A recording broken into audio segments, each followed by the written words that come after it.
चुनाव से जुड़ी बड़ी खबर आपको बता दें, मोकामा में अनंत सिंह की गिरफ्तारी के बाद अब वहां लल्लन सिंह जो है प्रचार के लिए उतरे हुए थे उनके, लेकिन एक मामला जो है बेहद गहराता गया। जिस तरीके से लल्लन सिंह का एक वीडियो वायरल हो रहा था जिसमें धमकी भरे लहजे में उस वीडियो में देखा जा रहा था लल्लन सिंह एक बात कह रहे हैं, वो वीडियो महागठबंधन द्वारा वायरल किया गया था, लेकिन अब उस मामले में लल्लन सिंह ने सफाई दी है और सीधा सीधा कहा है कि महागठबंधन भ्रम फैलाने की कोशिश कर रहा था। इस मामले में ज्यादा अपडेट के साथ मेरे साथ जुड़ रहे हैं कैपिटल टीवी के executive editor Rajiv Singh ji. Sir, Lallan Singh ने अब सफाई दी है उस वीडियो को लेकर जिसको लेकर बयानबाजी एफआईआर तक दर्ज की गई है। देखिए, लल्लन सिंह ने कभी कुछ गलत नहीं कहा था। लल्लन सिंह ने यही कहा था कि हमने एक दबंग जो आरजेडी के नेता हैं उनको लेके पूरी की पूरी बातें कही थी और उसमें ये पूरी बातें थी कि अगर वो व्यक्ति जाता है बूथ तक तो उसको चुनाव के लिए तो ले जाएं, वो वोटिंग के लिए, लेकिन उसके बाद वो करके घर चले आए लेके। तो लेकिन इसको लेके आरोप लग रहा है कि आरजेडी ने कहीं ना कहीं इस पूरे वीडियो को तोड़ मरोड़ के पेश किया है। और देखिए, एक बात और भी है, अनंत सिंह लगभग 5 बार के वहाँ विधायक रहे हैं। इसको लेके कहीं ना कहीं आरजेडी में डर देखा जा रहा है साफ साफ। और ये सबसे बड़ी बात इसीलिए इसमें आ रहा है, दुलार चंद की जब हत्या हो रही है उस समय देखिए वो कहीं ना कहीं जनसुराज के जो प्रत्याशी थे पीयूष प्रियदर्शी, उनको लेके वो वोटिंग के लिए वो तमाम कोशिश कर रहे थे कि कम से कम वो जीत जाए किस तरह से। और उसके बाद जब उनका डेड बॉडी जा रहा है, पोस्टमार्टम के लिए जा रहा है, तो उसमें सूरज बांग जो माफिया वहाँ के हैं, उनकी पत्नी जो राजा से टिकट से चुनाव लड़ रही हैं, तो वो रेणु जी उस पर ट्रैक्टर पर बैठी मिलती हैं।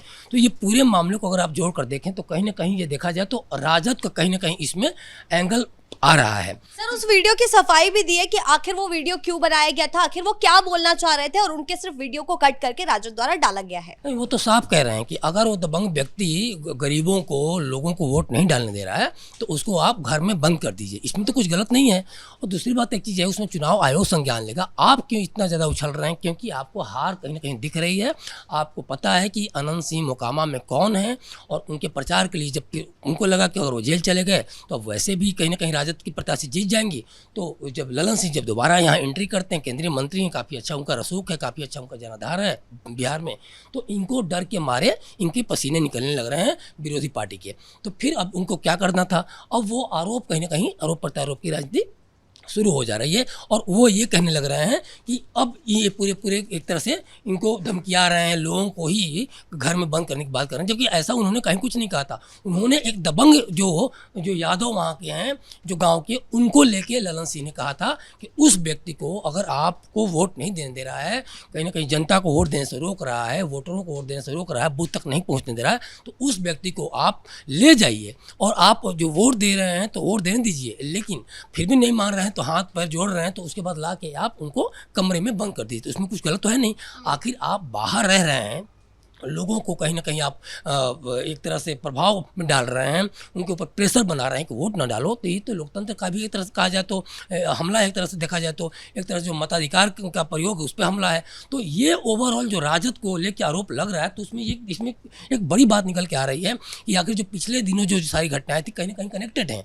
दूसरी एक बड़ी बात है कि क्या दबंगई के चलते राजद पूरे अनंत सिंह के जो एरिया है, जो एक तरह से उनका जो रसूख है, जो उनके वोटर हैं, उनको कैप्चर करना चाहती है, उनको कहीं ना कहीं हथियाना चाहती है। और क्या इसीलिए ये सवाल भी उठ रहा है लोगों के बीच में, सोशल मीडिया पर भी, क्या अनंत सिंह को जानबूझ के साजिश के तहत चुनाव से ऐन पहले फंसाया गया?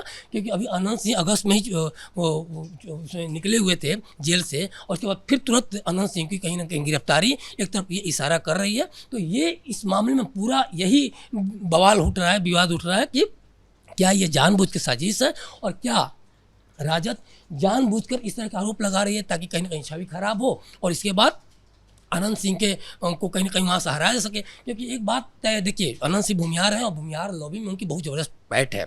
दूसरी बात है कि अब अनंत सिंह गिरफ्तारी के बाद पूरी भूमिहार लॉबी एकजुट हो गई है और अब राजद और भूमिहारों के लेके वहाँ लड़ाई चल रही है। तो राजद को लेके अगर देखा जाए, जिस तरह सहानुभूति के जो इनके तरफ वोट ट्रांसफ़र हुए हैं और जिस तरह से अब दुलार चंद यादव की हत्या के बाद यादव एक तरफ हो गए हैं और फिर अनंत सिंह गिरफ्तारी के बाद एक तरफ भूमिहार हो गए हैं, तो चूंकि वहाँ भूमिहारों की संख्या ज़्यादा है तो इसलिए अब लड़ाई जो है भूमिहार वर्सेज यादव की हो गई है, जिसमें कहीं ना कहीं अनंत फिर इस बार बाजी मारते दिख रहे हैं। और यही कारण है कि लगातार राजद हमलावर है कि किसी तरह से अनंत सिंह की छवि खराब करें, चाहे ललन सिंह के माध्यम से करें, चाहे ललन सिंह की छवि खराब करें, और किसी भी तरीके से अनंत सिंह को वोट न जाए। जी बहुत बहुत धन्यवाद आपका इन तमाम जानकारियों के लिए। तो जिस तरीके से कुल मिलाकर दुलारचंद हत्याकांड मामले के बाद अनंत सिंह की गिरफ्तारी हुई, उसके बाद केंद्रीय मंत्री लल्लन सिंह वहां पर प्रचार प्रसार के लिए पहुंचे, जिसके लेकर एक वीडियो वायरल किया जा रहा था महागठबंधन द्वारा, जिसको लेकर अब लल्लन सिंह ने साफ साफ बयान दिया है। उनका कहना है कि महागठबंधन द्वारा सिर्फ और सिर्फ भ्रम फैलाने की कोशिश की जा रही थी। तो कुल मिलाकर अब ये मामला कहां जाता है ये देखने वाली बात होगी, इस पर हमारी नजर जो है बनी रहेगी। ब्रेकिंग न्यूज में फिलहाल इतना ही। कैमरा पर्सन कुणाल के साथ मैं शिवानी रतूड़ी, कैपिटल टीवी बिहार।